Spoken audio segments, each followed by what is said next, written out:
கிறிஸ்துவுக்குள் பிரியமானவர்களே, நாம் தொடர்ந்து இந்த கள்ள போதனைகளை குறித்து நாம் கற்று வருகிறோம். அதனுடைய தொடர்ச்சியாக இந்த நாளிலே நாம் சிந்திக்க இருக்கிறதான தலைப்பு நரகம், ஹெல் அல்லது கிரேக்க மொழியில் கெஹனா என்கிறதான வார்த்தை எப்படி கள்ள போதனைகள் இந்த உலகத்திலே அவர்கள் கொண்டு வருகிறதான கூற்றுகள் என்ன என்பதை நாம் இப்போது சிந்திக்க இருக்கிறோம். அமெரிக்காவில் பிரசித்தி பெற்றதான ஒரு சயின்டிஸ்ட் இருந்தார், ஸ்டீஃபன் ஹாக்கின்னு சொல்கிறார். அவர் சொன்ன வார்த்தை என்னவென்றால், Christians to believe because of the darkness. நரகம் என்பது ஒன்று இல்லை, கிறிஸ்தவர்கள் அதிகமாக இந்த இருளை பார்த்து பயப்படுறதுனால நரகம் ஒன்று இருக்கிறதுன்னு விசுவாசிக்கிறாங்க அப்படின்னு சொல்லி அவர் சொன்னார்.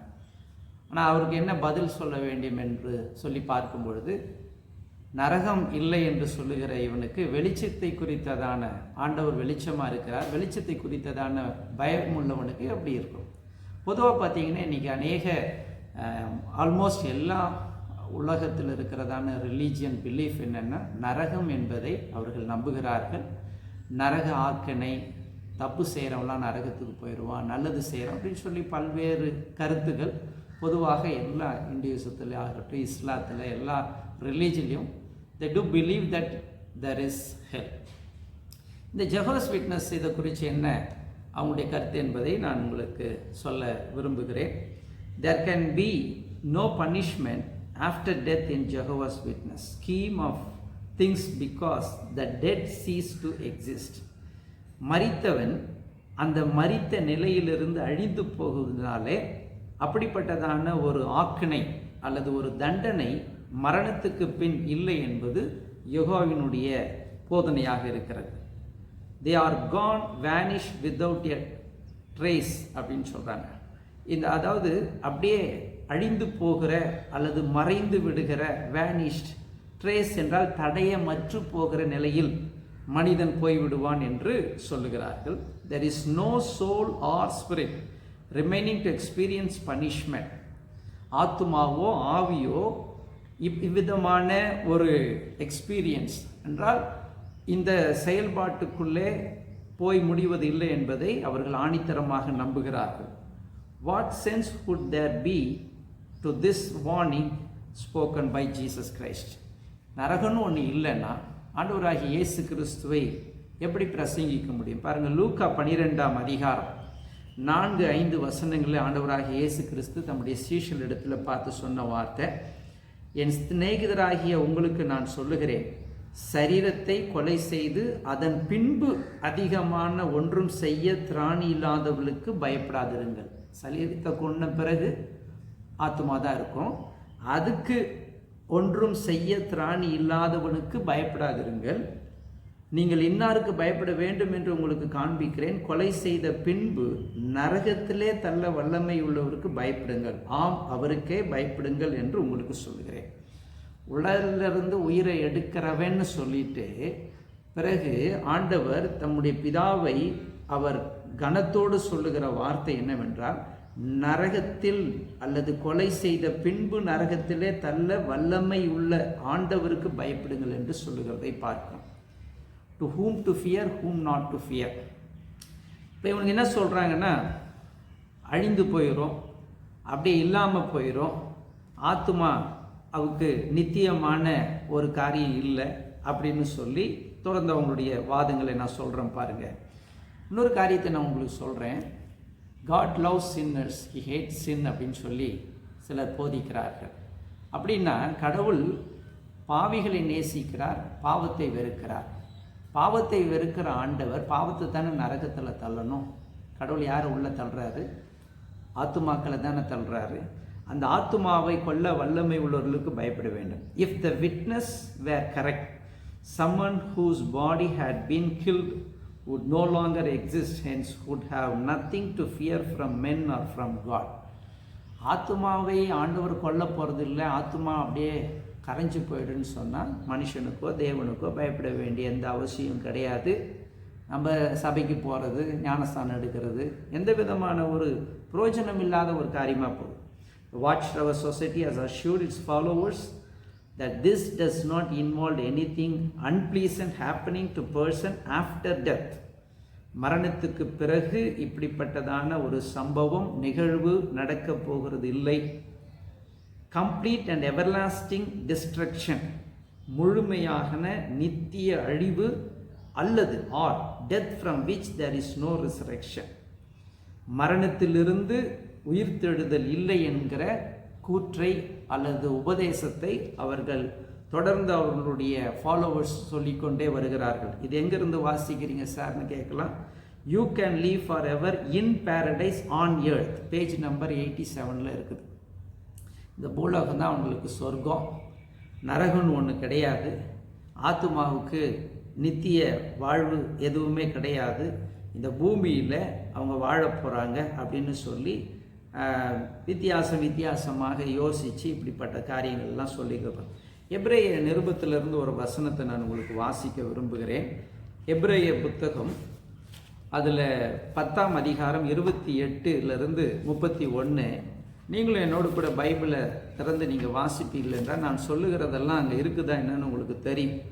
எபிரேயர் 10:28 என்ன வாசிக்கிறோன்னு சொல்லி பார்த்தா, மோசேயினுடைய நியாயப்பிரமாணத்தை தள்ளுகிறவன் இரக்கம் பெறாமல் 2-3 சாட்சிகள் வாக்கினாலே சாகிறானே, தேவனுடைய குமாரனை காலின் கீழ் மிதித்து தன்னை பரிசுத்தம் செய்த உடன்படிக்கையின் இரத்தத்தை அசுத்தம் என்று எண்ணி கிருபையின் ஆவியை நிந்திக்கிறவன் எவ்வளவு கொடிதான ஆக்கணைக்கு பாத்திரவனாய் இருப்பான் என்பதை யோசித்து பாருங்கள். ஆண்டவராகிய இயேசு கிறிஸ்து லூக்கா 24 அந்த அதிகாரத்தில் சொன்ன அந்த வார்த்தை, 12ஆம் அதிகாரத்தில் சொன்ன வார்த்தையை தொடர்ந்து வருகிறதான அப்போஸ்தலர்கள் சபையில் அது பிரசங்கிக்கிறதான வார்த்தையை நாம் இங்கு பார்க்குறோம்.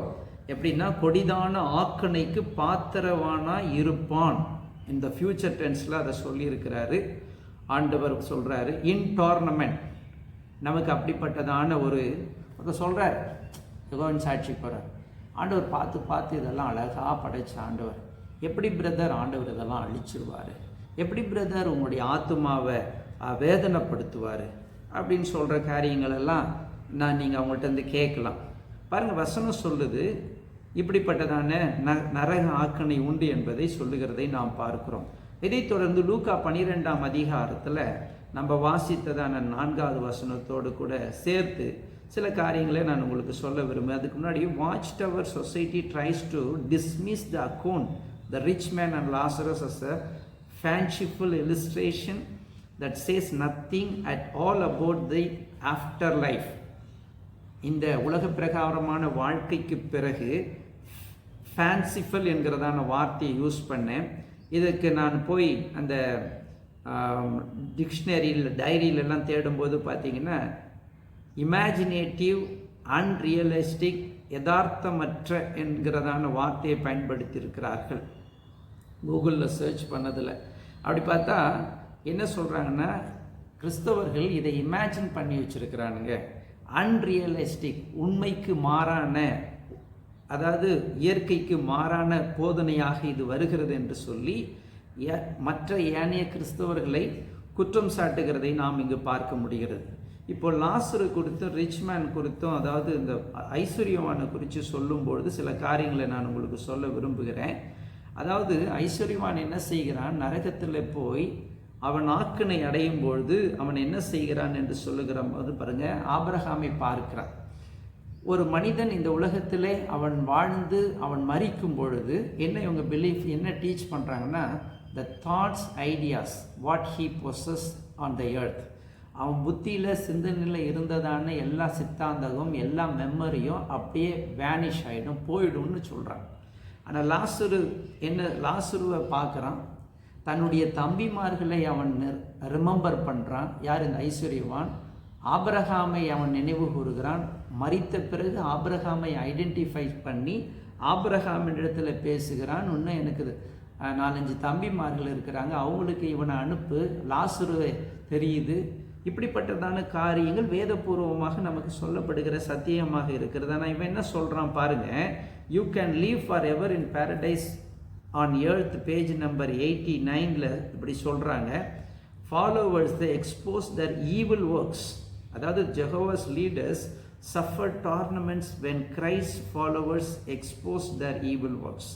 கிறிஸ்துவை பின்பற்றுகிறவர்கள் அவர்களுடைய அந்த அசுத்த கிரியையினால் அவர்கள் அம்பலமாக்கப்படுகிறார்கள் என்று சொல்லி அவர்களுக்கு கற்றுக் கொடுத்தே வருகிறார்கள். வேதம் சொல்லுகிறதை, வேதத்தை புரட்டி வேற உபதேசத்தை உள்ளே கொண்டு வந்து இப்படிப்பட்டதான காரியங்களை சொல்லுகிறார். ஜெகோஸ் witness deny what the Bible says about punishment after death. மரணத்துக்கு பிறகு இருக்கிற நித்திய தண்டனையை யெகோவின் சாட்சிகள் அவர்கள் அதை மறுதலிக்கிறார்கள். அப்படிப்பட்ட ஒரு தண்டனை இல்லை என்று சொல்லுகிறார்கள். Can a blind leads the blind. ஒரு பார்வையற்றவன் இன்னொரு பார்வையற்றவனை வழி நடத்த முடியுமா? ஆமாம், முடியும். ஆஸ் அ ரிசல்ட் என்ன நடக்கும்? 2 பேரும் போய் குழியில் விழுவாங்க. அதுதான் இங்கே நடந்துட்டுருக்குது. ஒரு அவிசுவாசி இன்னொரு அவிசுவாசியை நான் வேதம் சொல்லித்தரேன், நான் வேத மாணாக்கர், நான் வேதம் கற்றுக் கொடுக்குறேன். இவனுங்கெல்லாம் பார்த்தீங்கன்னா முழு பைபிளையும் படித்ததே கிடையாது. முழு பைபிளையும் முழுமையாக படித்து தேறினவர்கள் அல்ல. எந்த இறையியல் கல்லூரியிலையும் படிக்கிறது கிடையாது. நான் வசிக்கிறதான கோயம்புத்தூரில் கிரைஸ்ட் சர்ச் இருக்குது. ஜிஹெச்சுக்கு ஃப்ரண்ட்டில் ட்ரிச் ரோடு சபைன்னு சொல்லுவாங்க. வருஷத்தில் ஒரு முறை அசனம் நடக்கும். அப்போ அங்கே வந்து ஒருத்தன் நோட்டீஸ் கொடுத்துருந்து நானும் போய் பார்த்தேன். பைபிள் ஸ்டடி நடத்துகிறேன். நான் அதை ஒன்றும் பெருசாக எடுத்துக்கல. இன்னொரு சகோதரனுக்கு சில நாட்கள் பிறகு சொன்னார், எனக்கு அந்த மாதிரி கொடுத்தாங்க. போன பாஸ்டர் சுந்தராபுரத்தில் மேலே எங்களுக்கு ஜாப் பண்ணலை, அது என்னென்னமோ பேசினானுங்க, அதுக்கு எனக்கு உடன்பாடு வரல, பிடிக்கல, அப்படி நான் வெளியே எழும்பி வந்துட்டேன் அப்படின்னு சொல்கிறேன். நான் சொல்கிறேன், இந்த பேகன் ரிலீஜியன்னு கிறிஸ்தவன்னு சொல்கிறது, திருத்துவம் இல்லைன்ற அந்த குரூப்பில் போய் எதுக்கு ஆள் பிடிக்கணும், எதுக்கு ஆள் சேர்க்கணும், ராஜ்யம் இல்லை, உனக்கு தான் ஆத்மாவே இல்லைன்ற, இல்லை செத்து போகணும், ஒன்று அப்படியே போயிடுதுன்னு சொல்கிறேன், எங்கே நீ போய் வாழ போகிற? இப்படி போன்றதான அநேக கேள்விகளுக்கு அவங்களிடத்துல பதில் கிடையாது. Religious people who go abroad in the opposite direction, allowing imagination to run wild with sadistic. இந்த வார்த்தைகள்லாம் அவனுங்க பயன்படுத்தியிருக்கிறாங்க பாருங்க. ரன் வைல்டு அப்படின்னு சொல்லி பார்க்கும்பொழுது அந்த டிக்ஷனரியில் living or growing in the natural environment not domesticated and கல்டிவேட்டட்னு வருது. அதாவது ஒரு காட்டில் இருக்கிறதான மிருகத்துக்கு ஒப்பிட்டு கிறிஸ்தவர்களை அந்த புத்தகங்களில் அவர்கள் எழுதி வைத்திருக்கிறார்கள். மாத்திரமல்ல, சாடிஸ்டிக் அப்படின்றதான ஒரு வார்த்தை பயன்படுத்தியிருக்கிறார்கள். Deriving pleasure from inflicting pain, suffering, humiliation என்கிறதான ஹியூமிலியேஷன் ஆன் அதர்ஸ் அப்படின்னு சொல்லி பார்க்குறோம். பிச் ஃபோக்ஸ் அப்படின்ற ஒரு வார்த்தை, வைக்கோல் வாரி அப்படின்னு சொன்னால் இந்த விரண்டமான கரண்டியை குத்தி அந்த வைக்கோலை எடுத்து மேலே போடும். இப்படிப்பட்டதான காரியங்களை சொல்லி கிறிஸ்தவர்களை மிகவும் கேவலப்படுத்தி கிறிஸ்துவத்தை நம்புகிறவர்கள், வேதத்தை போதிக்கிறவர்களை அவர்கள் எழுதி வைத்திருக்கிறார்களுடைய புத்தகத்தில். ஆனால் இவனுங்க என்ன செய்கிறாங்கன்னா கற்பனை கதை. ஆபிரகாம், அதாவது லாசரு, ரிச்மேன், இந்த இருக்கிறதான அந்த பைபிள் கதையை சொல்கிறதுக்கு அவங்க பயன்படுத்துகிறதான வார்த்தையை பார்த்தீங்கன்னா, Abraham represents God, the rich man represents Jewish religious leaders, Lazarus represents followers of Jesus. Their deaths represent the changes that took place when God removed his favor from the former and bestowed it on the later.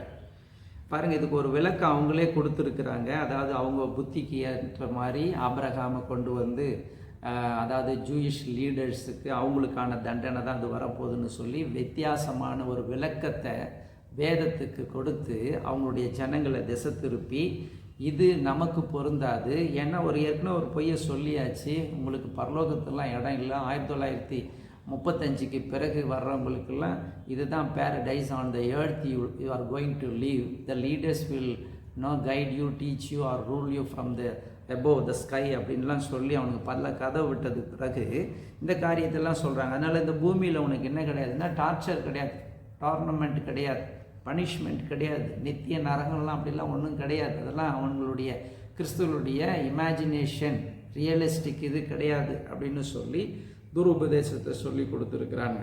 ஆனால் prodigal சன்னை குறித்து நம்ம பார்க்குறோம் பைபிளில். கெட்ட குமாரன் என்ன செய்கிறான்? அவன் தன்னுடைய நிலையை அறிந்து அவன் மீண்டுமாக போய் தன்னுடைய தகப்பனிடத்தில் சேர்கிறதை பார்க்கணும். ஒரு வசனத்தை சொல்லி நான் உங்களுக்கு முடிக்கிறேன். ஆதியாகமம் 18ஆம் அதிகாரம் 23வது வசனத்தை நான் வாசிக்கிறேன், நீங்கள் கேளுங்க. 23-33 வரைக்கும் நீங்கள் பைபிளை ஃபுல்லாக அந்த வசனத்தை வாசிச்சிடுங்க.